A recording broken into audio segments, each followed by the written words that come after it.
പിതാവിനും പുത്രനും പരിശുദ്ധാത്മാവിനും സ്തുതി, ആദ്യം മുതൽ എന്നേക്കും ആമീൻ. കർത്താവിൽ ഏറ്റവും അനുഗ്രഹിക്കപ്പെട്ടവരെയും ശൂനോയ നോയമ്പിലെ 11-ാം ദിവസം നമ്മൾ പ്രത്യേകം നമ്മുടെ ജീവിതം കർത്താവിലേക്ക് നമുക്ക് സമർപ്പിക്കാം. ദൈവമാതാവിൻ്റെ മധ്യസ്ഥതയാൽ നമ്മുടെ കുടുംബത്തിലുള്ള എല്ലാ പ്രശ്നങ്ങളും, നമ്മുടെ കുടുംബത്തിലുള്ള എല്ലാ പ്രാർത്ഥനകളും, എല്ലാ നിയോഗങ്ങളും നമുക്ക് അമ്മയുടെ മധ്യസ്ഥതയിൽ നമുക്ക് ഈശോയുടെ മുമ്പാകെ നമുക്ക് സമർപ്പിക്കാം. അമ്മ മാതാവ് നമുക്ക് വേണ്ടി നിരന്തരമായി പ്രാർത്ഥിക്കുന്നുണ്ട്. അമ്മ മാതാവ് നിരന്തരമായി നമ്മളെ സ്നേഹിക്കുകയും അമ്മ മാതാവ് മക്കളായ നമുക്ക് വേണ്ടി ഈശോയോട് നിരന്തരമായി മധ്യസ്ഥം വഹിക്കുകയും ചെയ്യുന്നു. ഇന്നത്തെ സുവിശേഷ ഭാഗം നമ്മൾ എടുത്തിരിക്കുന്നത് വിശുദ്ധ ലൂക്കോസ് എഴുതിയ സുവിശേഷം 1-ാം അധ്യായം 46-ാം തിരുവചനമാണ്. മറിയം പറഞ്ഞു, എൻ്റെ ആത്മാവ് കർത്താവിനെ മഹത്വപ്പെടുത്തുന്നു. പ്രിയമുള്ളവരെ, ഇവിടെ നമുക്ക് മനസ്സിലാക്കുന്ന കാര്യം, മറിയത്തിൻ്റെ ആത്മാവ് കർത്താവിനെ മാത്രമാണ് മഹത്വപ്പെടുത്തുന്നത്. അതായത് മറിയത്തിൻ്റെ പ്രാർത്ഥന കർത്താവായ ഈശോ മിശിഹായുടെ മാത്രമാണ്. അപ്പോൾ നമ്മുടെ അമ്മ മാതാവ് നമ്മളെ പഠിപ്പിക്കുന്ന ഒരു വിശ്വാസ സത്യമാണ്. നിങ്ങളുടെ ജീവിതത്തിൽ നിങ്ങൾ ഈ ഭൂമിയിൽ ജീവിക്കുമ്പോൾ നിങ്ങളുടെ ആത്മാവ് കർത്താവിനെ മഹത്വപ്പെടുത്തണം. നിങ്ങളുടെ സ്വരങ്ങൾ സ്വർഗത്തിൽ എത്തിച്ചേരണം.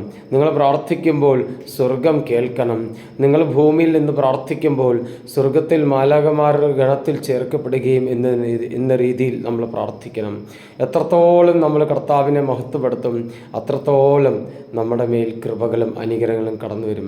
പ്രിയമുള്ളവരെ, നമുക്ക് മനസ്സിലാക്കണം, നമ്മൾ ഈ ഭൂമിയിൽ ജീവിക്കുമ്പോൾ നമ്മൾ ഒരു ചെറിയ കുറവ് നമ്മുടെ ഉള്ളിൽ ഉള്ളത്, നമ്മൾ കർത്താവിനെ അല്ല മഹത്വപ്പെടുത്തുന്നത്, നമ്മൾ കുറേ വ്യക്തികളെയാണ് മഹത്വപ്പെടുത്തുന്നത്. കുറേ വ്യക്തികളെ ഇഷ്ടം അനുസരിച്ച് നമ്മൾ ജീവിക്കുന്നു.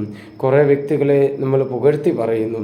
കുറേ വ്യക്തികളുടെ ആവശ്യം നമ്മൾ നിറവേറ്റി കൊടുക്കുന്നു. അല്ലെങ്കിൽ നമ്മുടെ ആത്മാവ് കൊണ്ട്, നമ്മുടെ മനസ്സുകൊണ്ട് നമ്മൾ മനുഷ്യനെ നമ്മൾ ആരാധിക്കുന്നു. പ്രിയമുള്ളവരെ, നമ്മളെ സൃഷ്ടിച്ചത് കർത്താവാണ്. നമ്മളെ രക്ഷിച്ചത് യേശു മിശിഹായാണ്.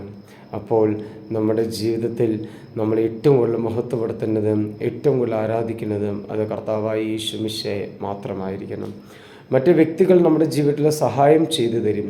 പക്ഷെ ആ സഹായമൊന്നും അവരുടെ ഇതല്ല.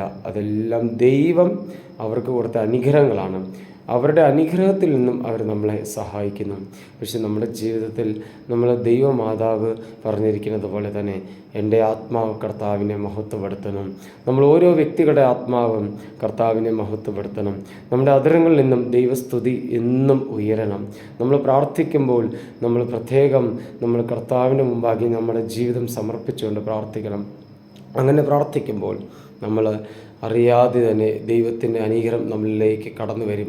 അപ്പോൾ മാതാവിന് ലഭിച്ച അതേ അനുഗ്രഹം നമ്മൾ ഓരോ വിശ്വാസികളിലേക്കും ആ അനുഗ്രഹം കടന്നു വരും. നമ്മൾ പ്രത്യേകിച്ച് ഈശോ നോയമ്പിടെ 11-ാം ദിവസം ഇത് തന്നെ നമ്മൾ നമ്മുടെ മനസ്സിൽ ഉറപ്പിച്ചു വയ്ക്കാം. എൻ്റെ ജീവിതത്തിൽ മനുഷ്യനെ ഞാൻ മഹത്വപ്പെടുത്തത്തില്ല, മനുഷ്യനെ ഞാൻ ആരാധിക്കത്തില്ല. എൻ്റെ മനുഷ്യനെ അല്ല, എൻ്റെ ദൈവത്തെ ഞാൻ ആരാധിക്കും. എൻ്റെ ദൈവത്തെ ഞാൻ മഹത്വപ്പെടുത്തും. ദൈവത്തെ മഹത്വപ്പെടുത്തുമ്പോൾ എത്ര അശുദ്ധികളും കടന്നു വന്നാൽ അത് അനുഗ്രഹമായി തീരും. നമുക്കറിയാം, ജോബിൻ്റെ പുസ്തകത്തിൽ അവൻ്റെ ജീവിതത്തിൽ ഏറ്റവും അവൻ്റെ ഹൃദയത്തോട് ചേർത്ത് പിടിച്ചത് കർത്താവായ യേശു മിശിഹായെ മാത്രമാണ്, പിതാവായ ദൈവത്തെയാണ്. മറ്റാരും അവൻ ചേർത്ത് പിടിച്ചില്ല.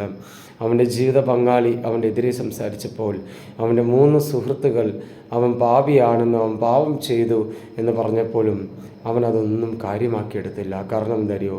അവൻ്റെ ഹൃദയം കൊണ്ട് അവൻ ദൈവത്തെ മഹത്വപ്പെടുത്തി, ഹൃദയം കൊണ്ട് അവൻ ദൈവത്തെ സ്തുതിച്ചു, ഹൃദയം കൊണ്ട് ദൈവത്തെ ആരാധിച്ചു.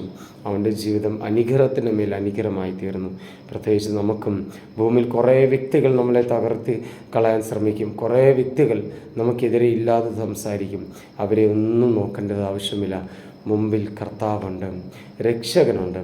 ആ രക്ഷയിലേക്ക് നോക്കി നമുക്ക് യാത്ര ചെയ്യാം. ദൈവം നമ്മളെ അനുഗ്രഹിക്കട്ടെ. ആമീൻ.